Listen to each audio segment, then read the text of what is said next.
ঈদ মোবারক। পরিবার পরিজনদেরকে নিয়ে তাদের এলাকায় ঈদ উদযাপন করতেছে সমগ্র দেশের ধর্মপ্রাণ মুসলমানরা। বাংলাদেশের ইতিহাসে সর্ববৃহৎ ঈদের জামাত অনুষ্ঠিত হয় কিশোরগঞ্জের শোলাকিয়া। সেই কিশোরগঞ্জের শোলাকিয়া ঈদগাহ ময়দান একের পর এক ইতিহাস সৃষ্টি করতেছি। এবারের ঈদে জামাত অনুষ্ঠিত হয়েছে 6 লক্ষাধিক মুসল্লিদের, মানে যে একটি বিশাল জনসমাবেশ, সেই জনসমাবেশে শরিক হতে একদিন আগে থেকেই ধর্মপ্রাণ মুসলমানরা শোলাকিয়ার উদ্দেশ্যে যাত্রা শুরু করে। আর সেই শোলাকিয়া উদ্দেশ্যে যাত্রা শুরু করে ইতিহাস কিশোরগঞ্জে একের পর এক ইতিহাসই।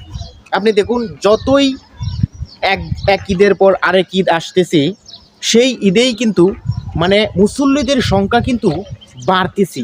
ঐতিহাসিক ময়দান, বাংলাদেশের ইতিহাসে সর্ববৃহৎ জামাত ঈদের অনুষ্ঠিত হয়। তারপরেও আরও অন্যান্য জায়গায় বাইতুল মোকাররম, আমরা দিনাজপুর, চট্টগ্রাম, বিভিন্ন জায়গায় কিন্তু বিভিন্ন ঈদগাহ মাঠ আয়োজন করেছে প্রশাসন, সরকারের পক্ষ থেকে, এলাকাবাসীর পক্ষ থেকে। তারপরেও শোলাকিয়া কিশোরগঞ্জের এটি একটি ঐতিহাসিক।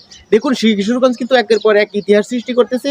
আপনার পাগলা মসজিদ, কিশোরগঞ্জের শহীদি মসজিদ যেটাকে আমরা চিনি, সেখানেও কিন্তু একের পর এক ইতিহাস সৃষ্টি করে। 3 মাস 4 মাস পরে পরে যেই টাকার বোর্ড, দান খয়রাতের টাকা, সেখানে কিন্তু কোটির কোটি টাকা, মানে 3 মাস 4 মাস পরে যে বোলটা খোলা হয়, এবারের থেকে ওইবার বেশি, আবার বেশি, আবার মানে একের পর এক ইতিহাস। আল্লাহ তাআলা অনেকেরই কিন্তু আশা এই পাগলা মসজিদে কিছু দান করব, কিংবা শোলাকিয়া মাঠে ঈদের নামাজ আদায় করব।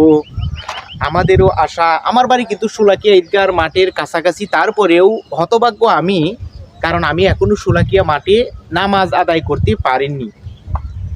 আপনারা যারা শোলাকিয়া ঈদগাহ মাঠে নামাজ আদায় করতে চান, কিংবা ঐতিহাসিক পাগলা মসজিদে কিছু দান করতে চান, মনের আশা পূরণের উদ্দেশ্যে দান করতে পারবেন, যাবেন। আমি আর বেশি কিছু বললাম না।